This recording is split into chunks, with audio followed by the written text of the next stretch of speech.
importante a gente dar crédito às crianças.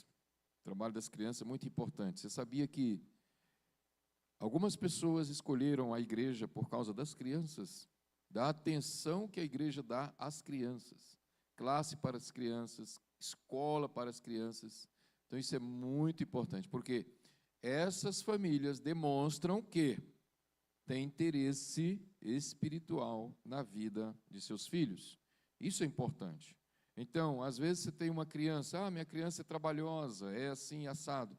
Mas o melhor lugar para você ensinar o caminho certo para o seu filho é na igreja do Senhor. Amém? E que você zele por isso e capriche nisso, para que teu filho receba a bênção de Deus. Não é simplesmente trazer aqui no dia o pastor ora e apresenta meu filho, e o pastor ora e apresenta e depois não volta nunca mais, não. É você realmente fazer uma aliança com Deus e educar o seu filho no caminho do Senhor. Isso faz toda a diferença. Amém? Glória a Deus. E eu quero que você abra sua Bíblia lá no livro de Josué. Josué é um livro da Bíblia muito empolgante. Principalmente para essa turma jovem que gosta de filmes de ação, não é? Filmes de guerra. Se você ler o livro de Josué, meu irmão, você tem aí, né? A Netflix perde é feio, viu? E olha, é algo assim tremendo, porque a maneira certa de se lutar é a maneira como Deus ensina e como Deus desenvolveu isso na vida do povo de Israel e principalmente na vida do seu líder, Josué.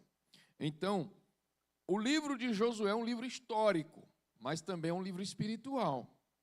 É um livro do homem na luta, mas é o livro de um homem que luta com Deus. É o livro de grandes desafios, mas desafios vencidos e alcançados por aqueles que acreditam em Deus. Amém?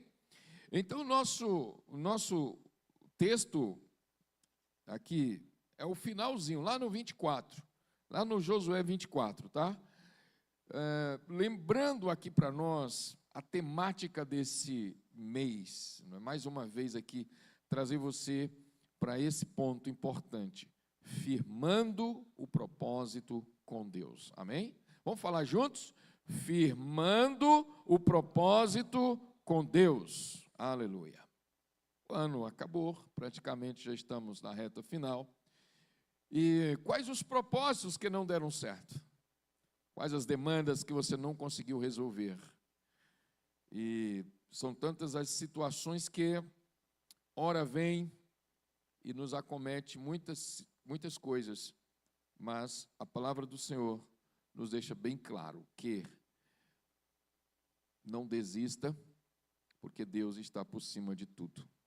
Ele sabe todas as coisas, amém? E eu quero que você nessa noite abra seu coração para entender a realidade da luta, a realidade dos desafios de vida, para entender que nesta vida nem tudo são flores. Jesus disse, no mundo tereis aflições, mas tende bom ânimo, porque eu venci o mundo. Olha aí a base para nós continuarmos, né? Não é deixar de viver por causa das aflições, mas sim ter bom ânimo, ter atitude de vencer as aflições. Então, Josué 24, a partir do versículo 14, diz assim: Agora, pois, temei ao Senhor e servi-o com integridade, com fidelidade, deitai fora os deuses aos quais serviram vossos pais, da além do Eufrates e no Egito, e servi ao Senhor. Porém, se vos parece mal servir ao Senhor, escolhei hoje a quem servais. Se aos deuses a quem serviram vossos pais, que estavam da além do Eufrates, ou aos deuses dos amorreus, em cuja terra habitais. Eu e a minha casa serviremos ao Senhor. Amém? Aleluia. Estas são palavras finais de Josué, depois de longos anos de luta para vencer os inimigos. Eu quero lembrar algo para você nesta noite. Primeiro, de onde veio esse Josué? Josué, ele nasceu no Egito. Filho de hebreu, nasceu escravo. Numa época difícil em que os hebreus estavam escravizados lá no Egito. Agora você imagina, você ser criado numa cultura escravagista, uma cultura dominadora, onde você não tem liberdade para sonhar e desenvolver as grandes possibilidades que Deus te concede na tua vida. Ter uma vida já restringida pelo poder político da época. Ter uma vida totalmente restrita para ser o serviçal dos interesses de outros. Isso é terrível. Isso é muito amaldiçoado para alguém que está nascendo numa situação como essa. E aí, meus queridos, o Josué, ele nasce numa família de hebreus e são escravos. Logo de começo, ele vai ter que entrar na lista dos fazedores de tijolos para construir grandes construções no Egito. Algumas cidades do Egito foram construídas pela força dos hebreus, ali debaixo do chicote, fazendo os insumos, preparando a massa, fazendo os tijolos e construindo. E a meta é que eles cumprissem a tarefa durante o dia. Se alguém não cumprisse a meta, a tarefa de quantos tijolos, de quanto rendimento na construção, eles seriam penalizados pelo chicote. Agora imagina, o que manteve de pé a família de Josué, o próprio Josué, para que ele pudesse superar toda essa situação, onde ele, de um modo, poderia estar ali renegado a um sofrimento para sempre. O que sustentou? O que fez com que esse homem pudesse realmente sonhar com algo melhor?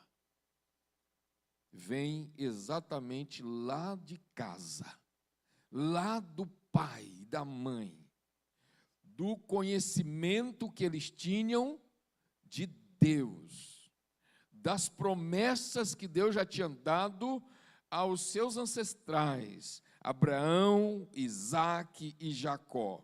Abraão ensinou Isaque, Isaque ensina Jacó, e Jacó ensina os seus filhos. Queridos, e a geração de Jacó, de fato, se tornou escrava no Egito, mas dentro deles, havia o conhecimento das promessas que Deus tinha dado aos seus pais, aos seus antepassados. Então, apesar de estarem numa cultura totalmente contrária ao que eles criam, ao que eles desejavam, eles alimentaram dentro de si o desejo e a vontade de ver as promessas de Deus se cumprindo. Eles se alimentaram das promessas. Isso fez com que Josué crescesse, criança, adolescente, jovem, mesmo sabendo que os egípcios poderiam escravizá-los, mesmo sabendo que os jovens egípcios poderiam ali fazer bullying com ele. Olha, tu vai ser um escravo, olha, tá chegando a hora de tu ir lá para o barreiro, fazer tijolo. Olha, imagine, querido, uma criança crescendo numa cultura onde ela não tem vez, onde ela não tem espaço, onde ela não tem um mundo favorável a ela. Imagine a pressão psicológica, imagine os traumas que poderiam ser gerados. Mas a família de Josué, e com tantas outras famílias de Hebreus alimentavam seus filhos com as promessas que eles tinham de Deus. Deus, nós somos o povo de Deus, mas nós estamos sofrendo. Nós estamos no Egito, nós estamos debaixo do poder de Faraó, nós estamos numa terra de muitos deuses. Como é que nós podemos sair de uma situação dessa? Mas os pais nutriram seus filhos com as promessas de Deus. Isso foi crescendo, crescendo dentro deles. E eles nunca perderam a esperança de que um dia Deus enviaria um Salvador para eles. E foi uma dessas mães de Hebreu, uma delas chamada Joquebede, teve um filho e pôs o nome de Moisés. E Moisés foi criado lá no palácio, porque ela entregou o menino lá na beira do rio, que ela não podia criar. A coisa ficou tão séria que se fosse pego uma mulher judia ou uma mulher hebreia com uma criança do sexo masculino, ela seria morta, tanto ela quanto a criança. Então, quando Moisés nasceu, a mãe escondeu por algum tempo, mas quando ela não pôde esconder mais, ela entregou lá, botou num cestinho na beira do rio lá, no leito do rio. E quando a filha de Faraó veio, tomar banho, viu aquele menino maravilhoso lá e pegou para si. Olha, o desafio da fé. E aquele menino é criado no palácio com todo o mimo faraônico. Ele conhece de tudo dentro do palácio e se torna realmente um homem feito, inteligente, corajoso, cheio de vida. Mas o que a mãe ensinou, Moisés também não esqueceu. Quando ele descobriu que aquela mulher, a princesa lá do palácio, não era a mãe dele, e que ele era filho de hebreu, escravo, ele não se aguentou mais. E ele começou a desenvolver planos para livrar o seu povo da escravidão. E aí começa toda aquela história. Ele comete um assassinato. Por causa desse assassinato, ele foge do Egito, fica um tempo fora do Egito, mas lá para onde ele foi, amado? Lá se envolver com uma outra família dos midianitas. Casou com uma mulher para lá. Ficou cuidando das ovelhas do pai dela. De repente, ele tem um encontro com Deus, e Deus fala com ele: Moisés, Moisés, volta ao Egito, liberta meu povo, porque eu ouvi o clamor do meu povo, chegou até mim. Olha o poder da oração. O clamor do meu povo chegou até mim. Que povo? Que estava lá no Egito, escravo. Eles não deixavam, amado, de clamar a Deus, de suplicar a Deus: Senhor, cumpra a tua palavra, cumpra as tuas promessas. Senhor, nós somos o teu povo. Senhor, nós somos o povo do único Deus poderoso no universo. E Deus ouviu o clamor do seu povo. Moisés vai para tentar libertar o povo. E aí onde acontece algo interessante. Sabe quem é o jovem que vai se aproximar e não largar mais? Moisés? É o Josué. Josué está lá também, cheio de vivacidade, desejoso para ver as coisas de Deus acontecerem. Ele acredita nas promessas. E quando Moisés aparece ali como libertador do povo, ele vai ter alguém, um assistente ali, o tempo todo naquele desafio. E o assistente de Moisés é Josué. E Deus então faz a grande maravilha. Tira o povo do Egito, conduzido por Moisés. Deus abre o Mar Vermelho, leva o povo pelo deserto. O Senhor alimenta o povo no deserto. O Senhor faz milagres no deserto. Deus faz tantas maravilhas. E quem é que está lá absorvendo tudo? Josué. Josué está sempre ali do lado. Diz o texto que Josué era o assistente, o servidor de Moisés, aquele que lavava os pés de Moisés, dava água para Moisés, carregava a mala de Moisés, segurava tudo ali para Moisés. E aí, amado, depois de um tempo, 40 anos de deserto, vendo as maravilhas de Deus, o poder de Deus, o Senhor disse para Moisés: Moisés, tu não entrarás na terra. Vou permitir que tu apenas veja a terra. Sobe no monte, veja a terra, olha, porque tu não entrarás nela. Mas o teu servo, Josué, é quem vai conduzir o povo para a terra prometida. Aí, meus queridos, Deus tira Moisés de cena, e quem é o homem que vai ser ungido por Deus para entrar na terra e conduzir o povo e vencer as batalhas, é esse Josué, que vem de uma geração de escravos, mas ele se torna um homem livre, porque ele creu no poder libertador de Deus. Quem tem as promessas de Deus não pode se sujeitar à escravidão do mundo, muito menos da tirania dos poderosos. Quem tem as promessas de Deus, seus sonhos nunca morrem. Amém? Se você tem promessa do Senhor, os planos de Deus na sua vida nunca serão frustrados. Então, amado, Josué é aquele que estava muito próximo, era o homem mais próximo de Moisés. Estava ali sempre de forma positiva, sempre atento aos comandos, ele obedecia Moisés. E Moisés cuidou muito bem, educou Josué para que ele se tornasse um guerreiro de Deus. Alguém que realmente servisse de coração ao Senhor. Josué teria a grande missão, amado, de entrar numa terra agora estranha para ele, uma terra que possuía gigantes. Imagine uma terra de gigantes, uma terra onde esses gigantes, eles eram guerreiros, famintos, eram pessoas que tinham um prazer enorme em tirar a vida dos outros, eles eram pessoas que não tinham temor de Deus, eram pessoas que faziam sacrifícios humanos, eles queimavam gente e ofereciam aos demônios, eram pessoas que serviam uma religião pagã, eram pessoas que cultuavam entidades demoníacas. Agora imagina, enquanto Josué está do lado de Moisés, é tranquilo, é cômodo, porque o meu herói está aqui do meu lado, o meu chefe está aqui do meu lado, qualquer coisa, ele me ajuda. Mas agora Moisés é morto, e quem se levanta, quem Deus entrega para entrar na terra e ganhar aquele povo, é Josué, que não tem a experiência que Moisés tinha, não tinha o calibre de Moisés, mas era o homem que Deus levantou para entregar em suas mãos o grande desafio da conquista.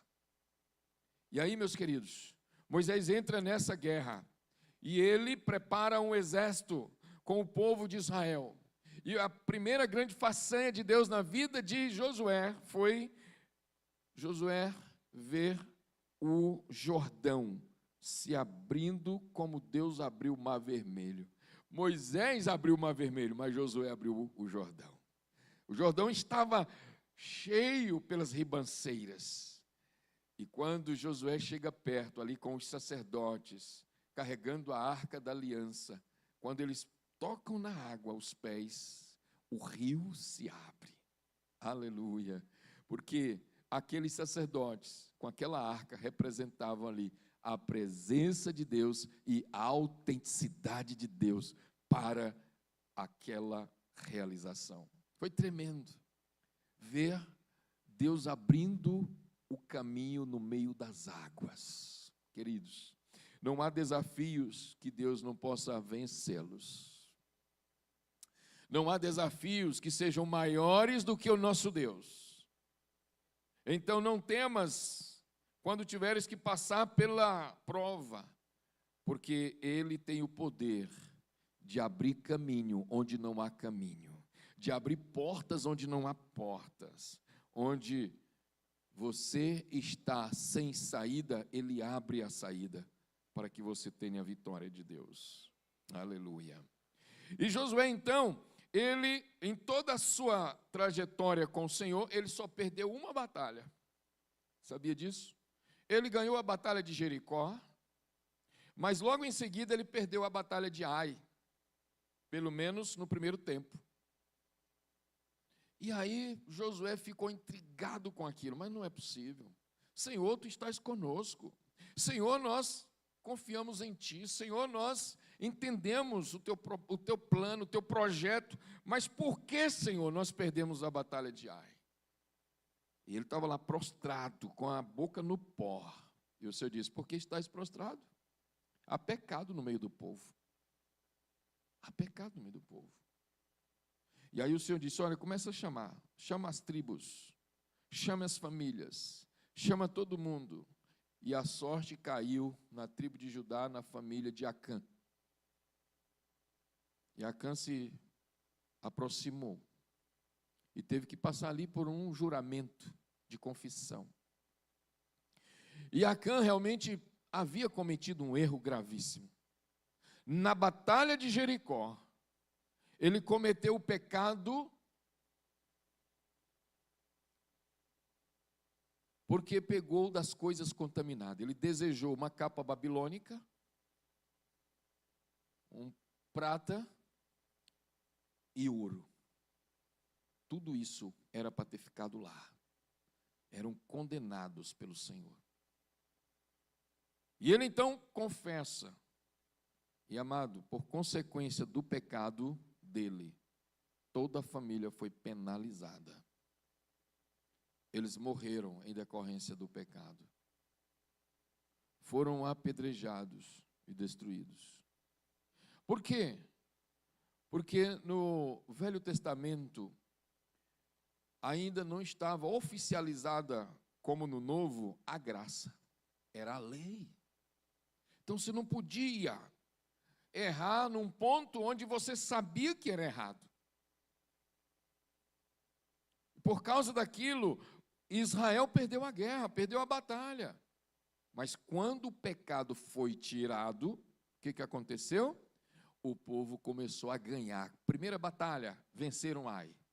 A cidade de Ai foi destruída, arrasada. E dali para frente eles foram só colecionando vitórias. Por quê?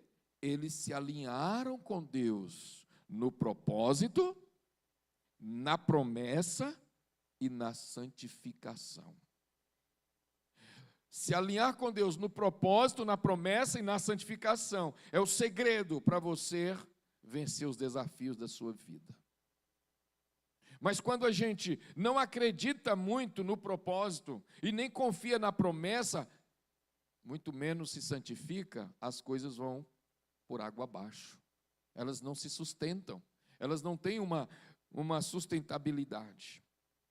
Josué, então, quando ele chega no final da vida, depois de vencer todas as batalhas que estavam diante dele, ainda havia muita terra para ser conquistada, mas o tempo dele terminou. Mas ele faz um discurso tremendo. E o discurso de Josué é aquele discurso que queima o coração, que penetra na alma daquele que realmente conhece o Senhor. E ele faz algumas colocações importantíssimas para nós. Ele diz, agora, pois, temei ao Senhor. Ele se refere a Deus como um ponto estratégico de sustentação da nossa vida, através do temor.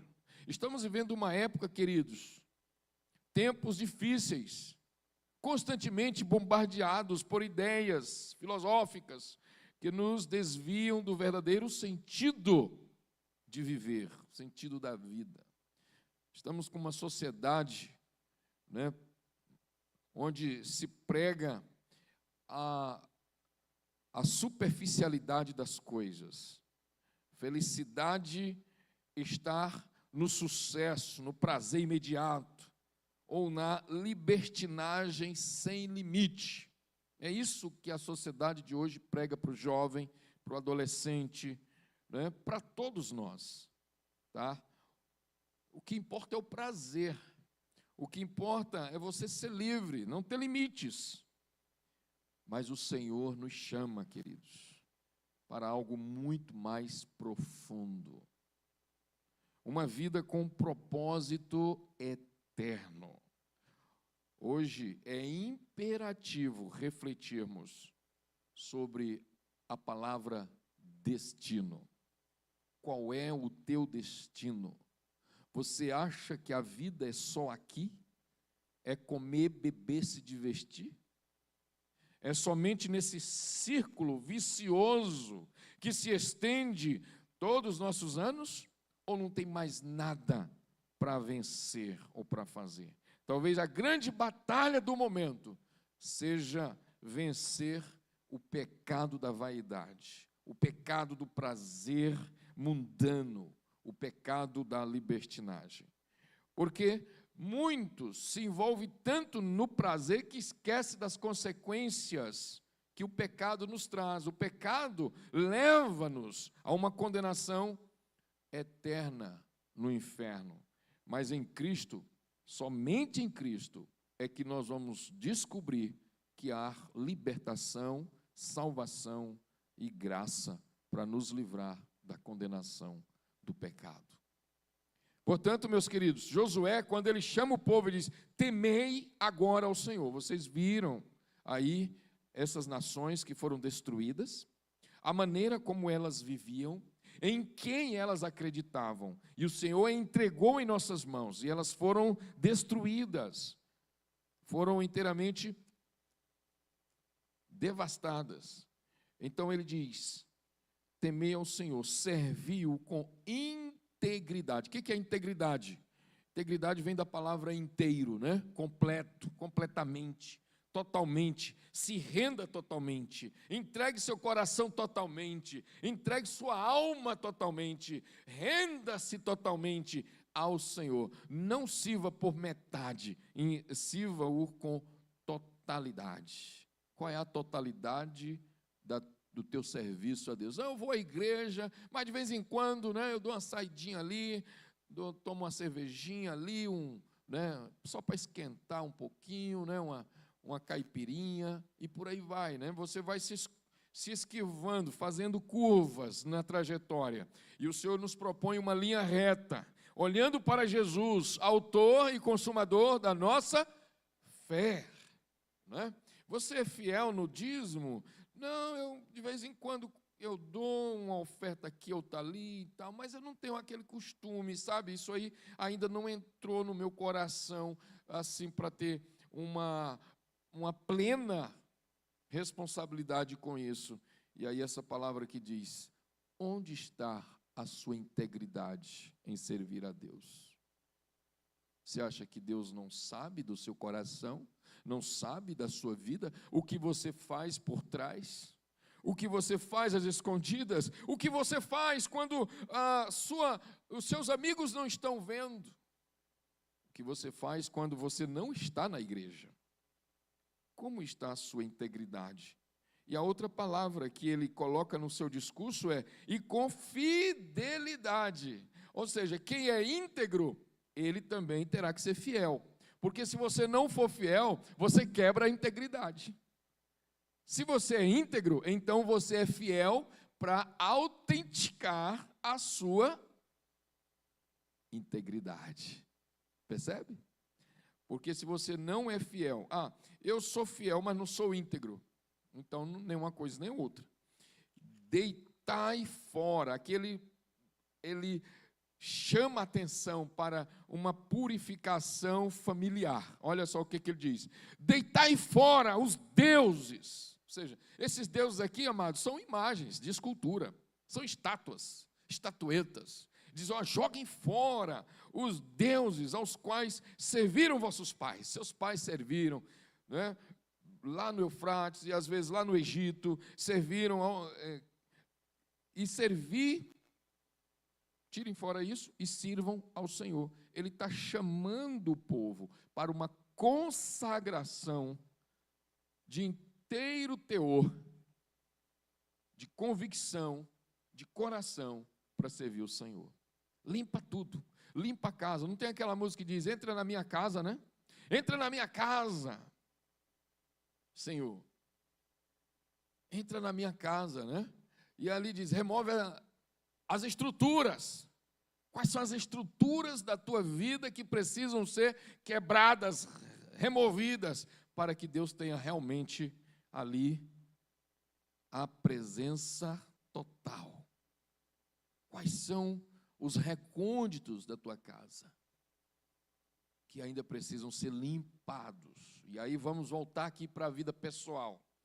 Os recônditos da tua alma, os porões da alma, que ainda guardam alguns resquícios dos deuses pagãos, do mundo fantasioso, das orgias mundanas, do pecado, da sacanagem do mundo, da vaidade.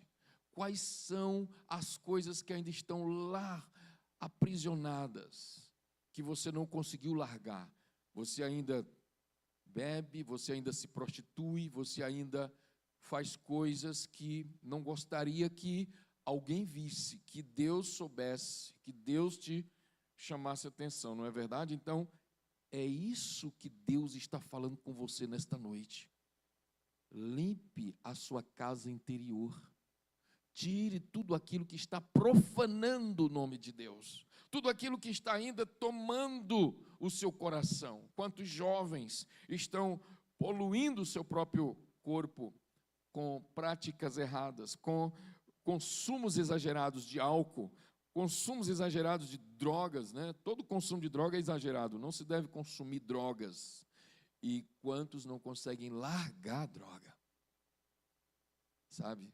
Mas são desejosos que Deus abençoe, são desejosos que Deus realize grandes vitórias em suas vidas, são desejosos que Deus lhe dê proezas nessa vida. Mas como, querido?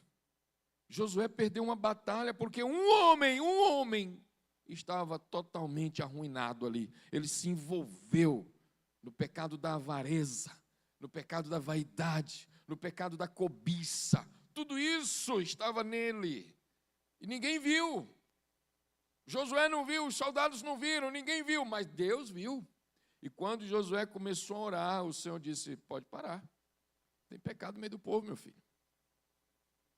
Tem pecado, não tem como avançar, não tem como conquistar mais, tem que limpar o pecado.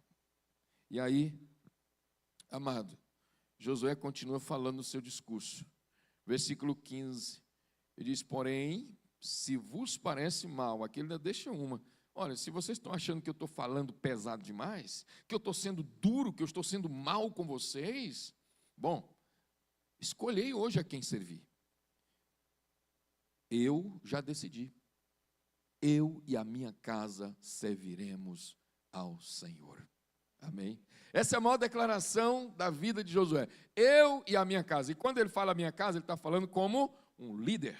Ele está falando como um pai de família. Ele está falando como um marido exemplar. Ele está dizendo: eu e a minha casa serviremos ao Senhor. Agora, qual é a origem de Josué? Josué é de uma origem de escravos, lá no Egito. Um menino que não tinha tanta liberdade, mas era um menino que se entregou por inteiro ao Senhor. E Deus mudou a sorte de Josué. De escravo a líder. De líder a um grande vencedor. Não basta ser líder, tem que vencer como líder. É isso que realmente muda nossa vida. E ele então declara isso: eu e a minha casa serviremos ao Senhor.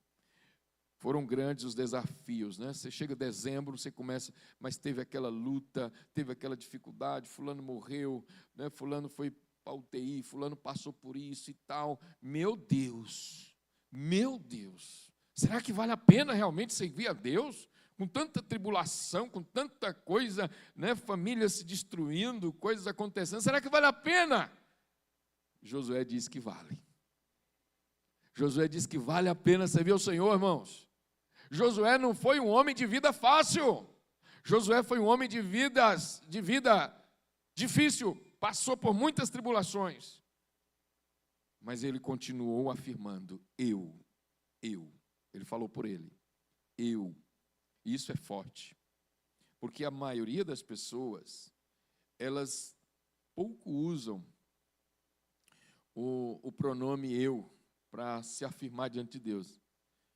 Muitas vezes nós falamos assim, nós serviremos ao Senhor, né? E quando queremos nos desculpar é porque fulano, ciclano, ou porque vocês, percebe?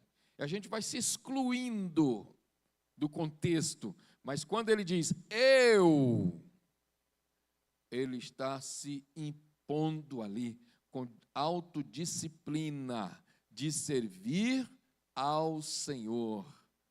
E aí se torna também no contexto uma autoridade para a sua casa. Eu e a minha casa serviremos ao Senhor.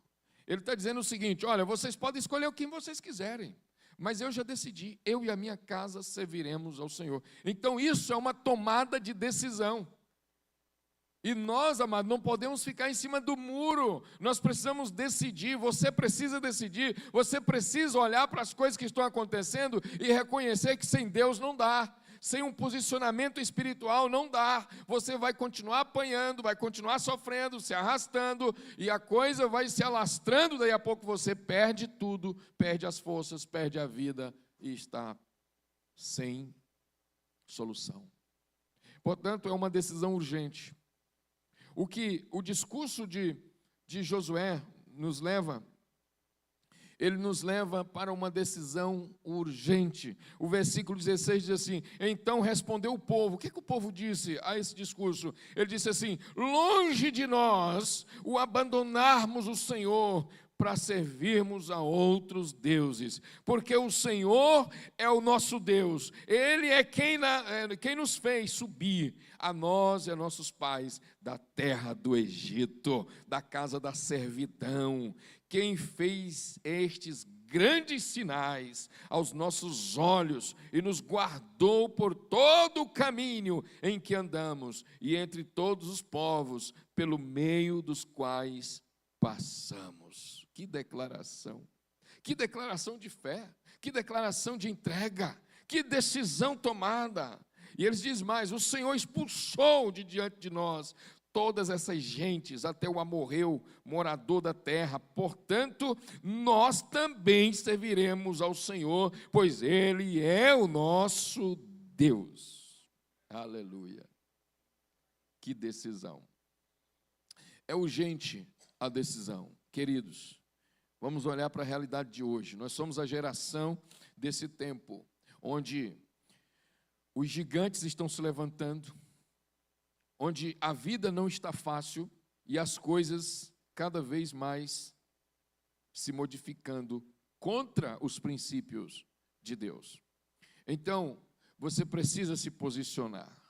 Você que é jovem, você que é adulto, você que é pai, você que é mãe, você precisa se posicionar. Qual é a sua posição diante de Deus em relação à sua vida e em relação à sua família? Qual é o teu posicionamento? Quero te dizer uma coisa, o inferno é uma realidade que muitos evitam considerar.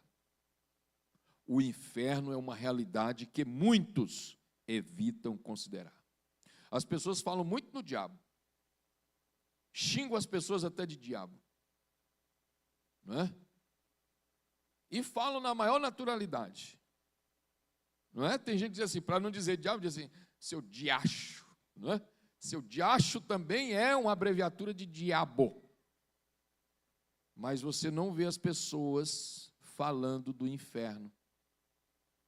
Elas pouco falam do inferno, não é? Mas o inferno é uma realidade que muitos evitam considerar. Jesus falou sobre o inferno, sim ou não? Falou, Jesus falou. Olha Mateus 25, 46. Jesus advertiu claramente. Ele disse, estes irão para o castigo eterno, mas os justos para a vida eterna. Então perceba que existem aqueles que vão para a vida eterna e aqueles que vão para o castigo eterno. Jesus falou da realidade do inferno, que é aí citado. Mateus 25, 46. Como castigo eterno. Castigo eterno é a mesma coisa que inferno eterno. Que castigo não é bom. E inferno, sinônimo de castigo aqui para nós, para a nossa cultura, não é? Quando alguém diz assim, ei, vai para o inferno. Você está condenando essa pessoa ao castigo eterno. Não é? É isso que você deseja para ela. Agora, você gostaria de estar lá no lugar dela? Você gostaria? Não, pois não mande. Você não tem autoridade para mandar ninguém para o inferno. Mas as pessoas, elas banalizam essas coisas. Lembre-se, o pecado não é algo trivial. Não é. Ele é uma ofensa à santidade de Deus, e o seu salário é a morte. Olhe para Romanos 6:23. Romanos 6:23. Porque o salário do pecado é o quê? A morte. Mas qual é o dom de Deus? A vida eterna em Cristo Jesus. Muito bem. Outra coisa importante a respeito da decisão que nós temos que tomar. Cada um de nós vai ter que enfrentar uma escolha na vida. Se submeter-se ao Senhor ou continuar seguindo o curso do mundo, é uma decisão. Se você decide, eu quero seguir o Senhor, é uma decisão. E se você diz assim, eu não quero hoje servir ao Senhor, também é uma decisão. É a decisão de continuar seguindo o curso deste mundo. Você precisa escolher. Ignorar a decisão também é uma escolha. E ela o afasta de Deus. Quando você ignora a decisão certa, você se afasta mais ainda do princípio da vontade de Deus. Jovem, quem é jovem aqui? Levanta a mão. Aleluia. A maioria aqui é jovem. Não pense que você tem o tempo todo do mundo.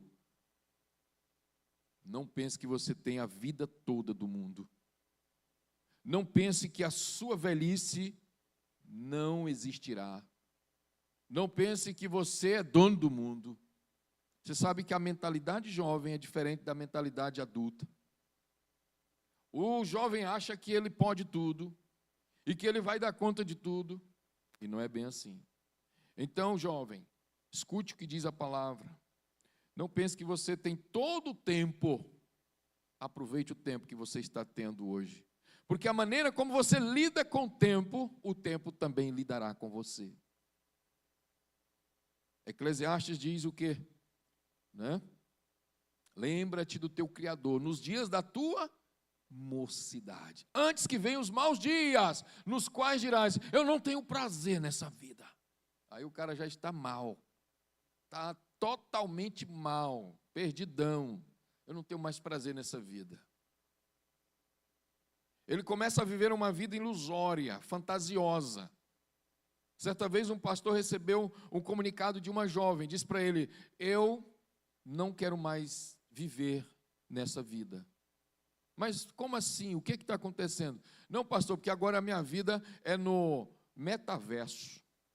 Alguém aqui já ouviu falar no metaverso? Sim ou não? Já. O metaverso é o mundo da fantasia virtual.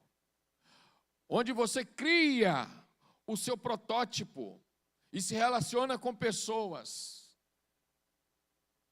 Dentro de um filme, por exemplo. E ali você passa a viver em função daquilo. E a tua realidade mesmo morreu. E no dia que você abrir os olhos, sair do hipnotismo fantasioso, aí você se depara com a dura realidade da vida e não tem mais condição de sustentá-la. Nós precisamos de Jesus para não sermos hipnotizados por esse mundo e cairmos na armadilha de nos encantarmos com os prazeres babilônicos, como fez Acã. Ele se encantou ali com os prazeres babilônicos. Hoje você se encanta do mesmo jeito, basta entrar na mídia, na internet, e você vai ver tudo de prazeroso que tem no mundo babilônico. Mas qual é o final de tudo isso, querido? Nós precisamos decidir. O mundo fantasioso, o mundo promete liberdade, mas entrega o quê? Escravidão. O mundo, ele promete felicidade, Mas o que ele entrega? Vazio na alma. Vazio na alma.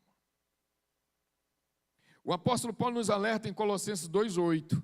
Tenham cuidado para que ninguém os escravize a filosofias vãs, enganosas, que se fundamentam nas tradições humanas e nos princípios elementares deste mundo e não em Cristo. Ele diz, tome cuidado.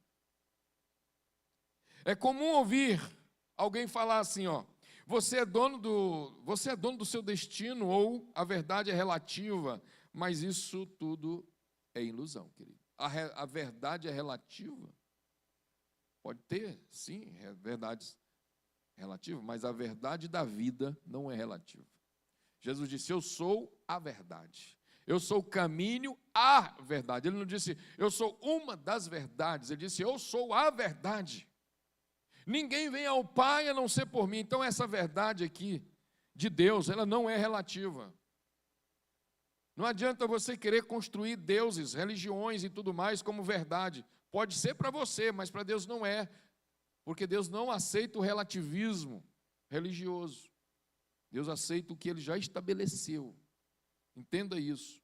Quando chegar no céu, você vai entender que Deus continua sendo o mesmo, ontem, hoje e eternamente. O próprio Senhor Jesus afirmou isso lá em Apocalipse. Eu sou o que é, o que era e o que há de vir, o Deus Todo-Poderoso. É comum ouvir, então, as pessoas se desculpando.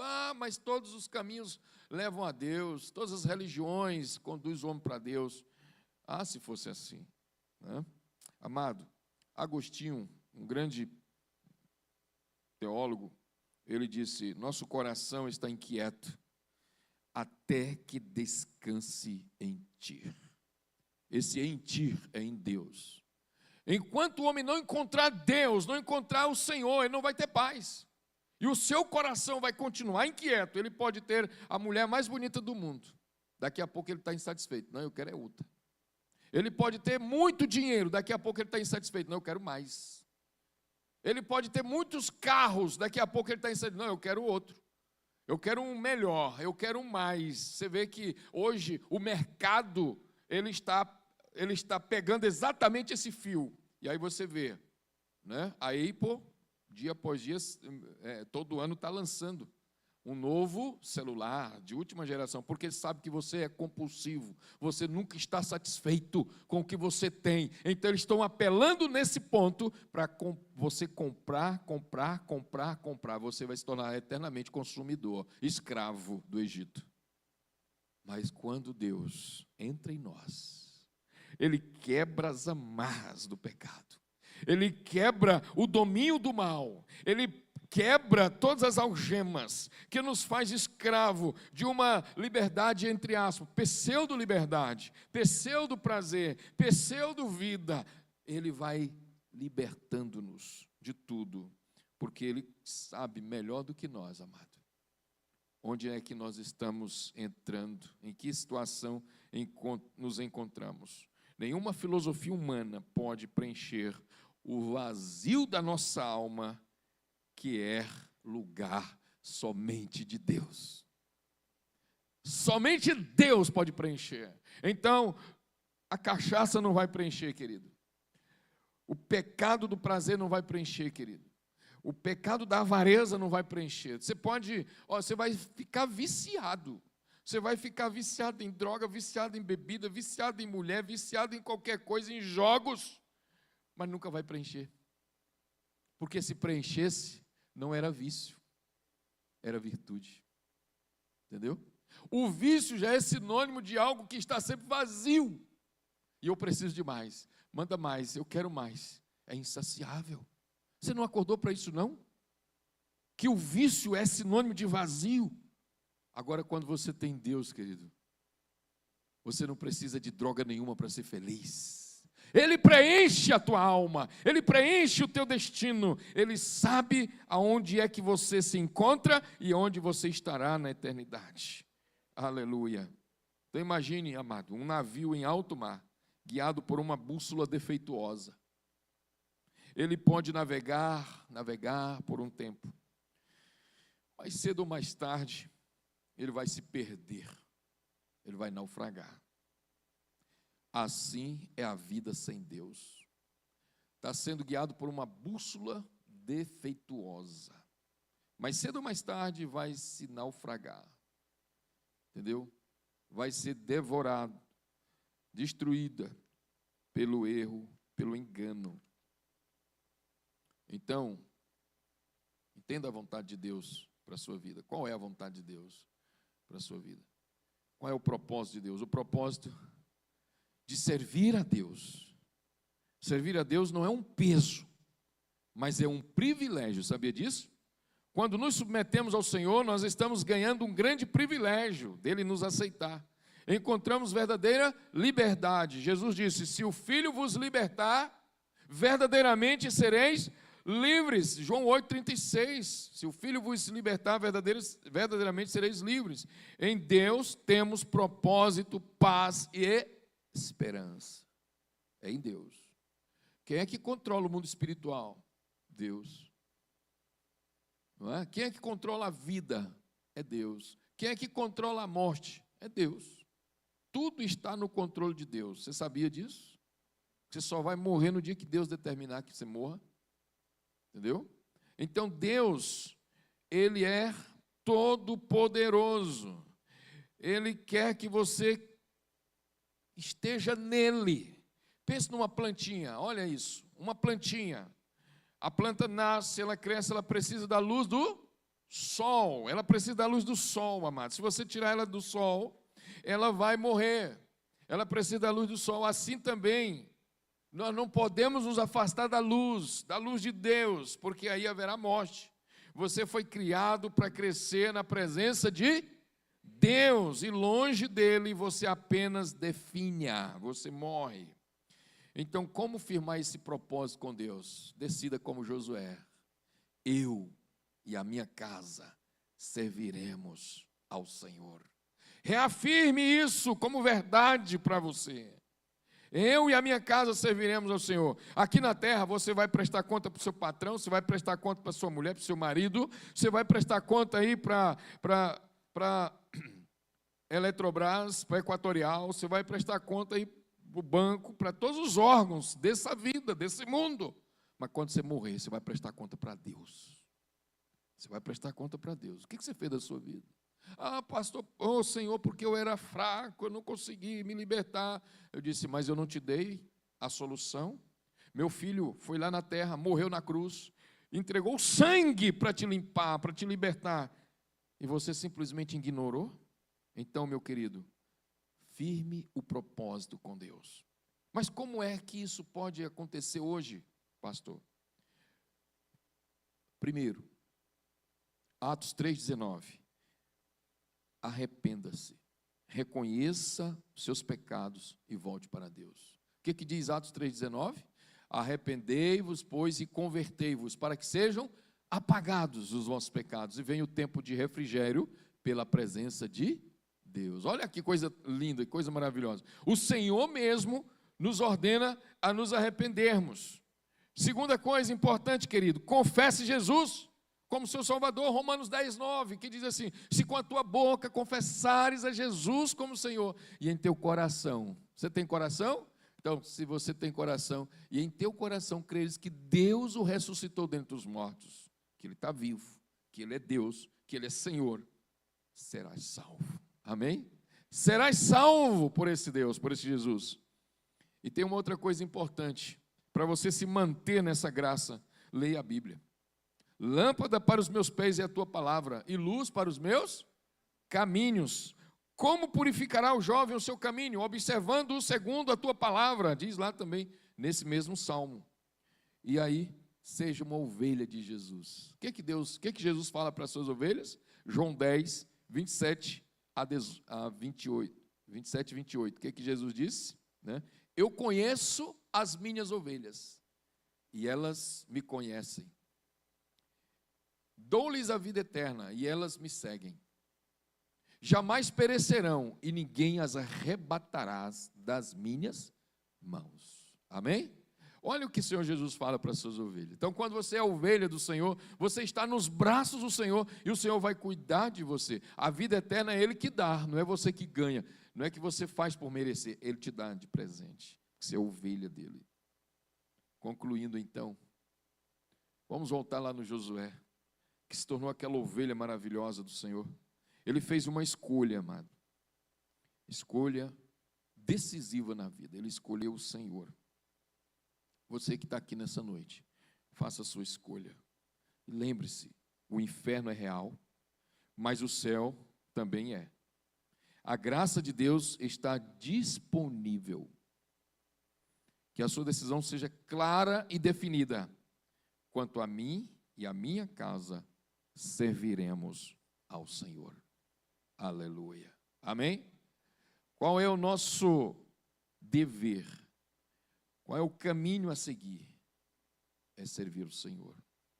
Eu sei que talvez você esteja passando por um dilema na sua casa, na sua família, na sua vida pessoal. Mas mesmo assim, com a pior dificuldade que você estiver, decida hoje consagrar sua vida ao Senhor. Porque Ele tirou Josué da escravidão, Ele tirou Josué do deserto, Ele tirou Josué do meio dos gigantes e deu a Josué a maior vitória de sua vida. Sabe qual foi? Conquistar a terra de Canaã? Não. Vencer aqueles gigantes? Não.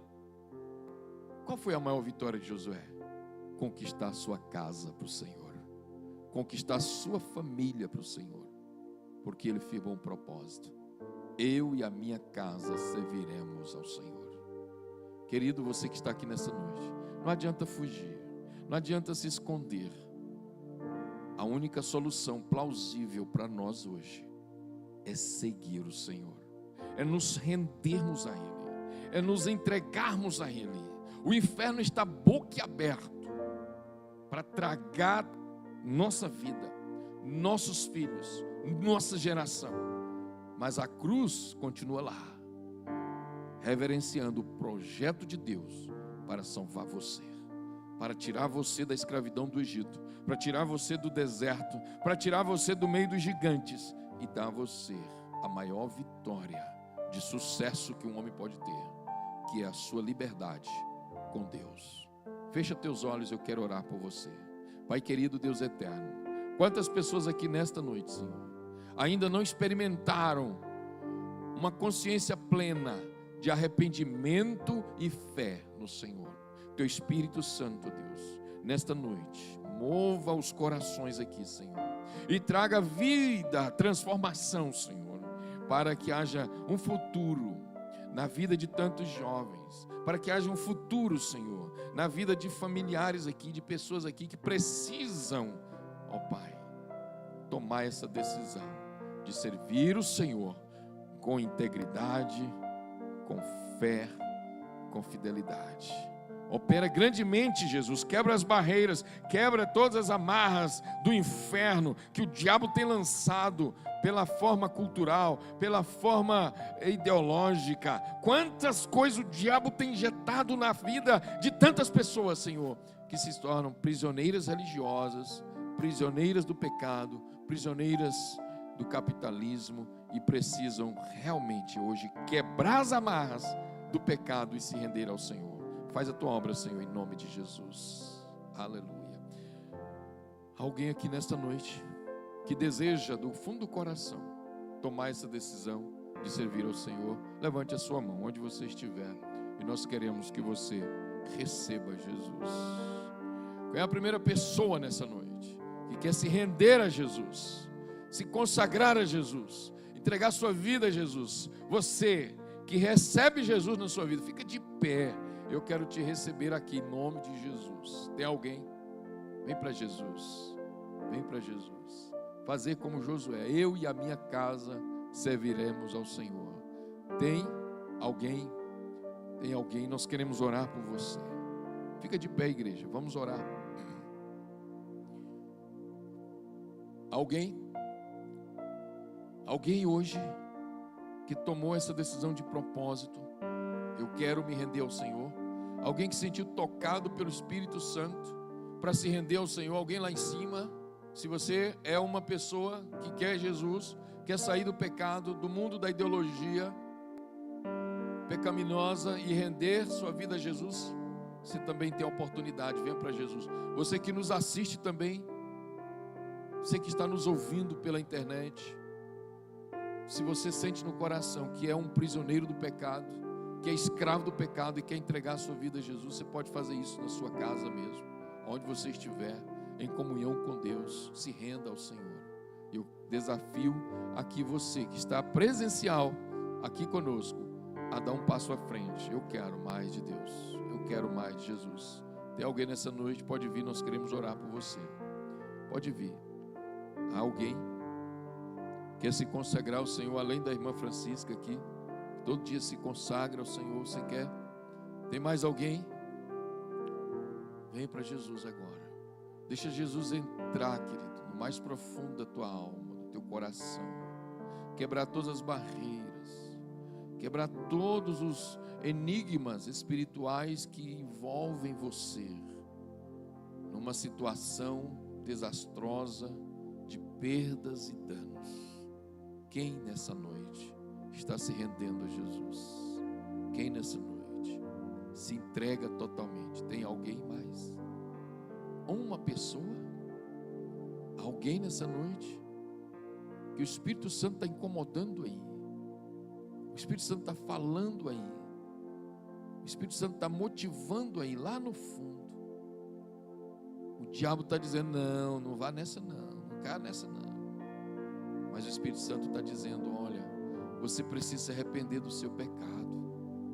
Você está vivendo um engano na sua vida. Você está enganando pessoas. Você está enganando seu pai, sua mãe.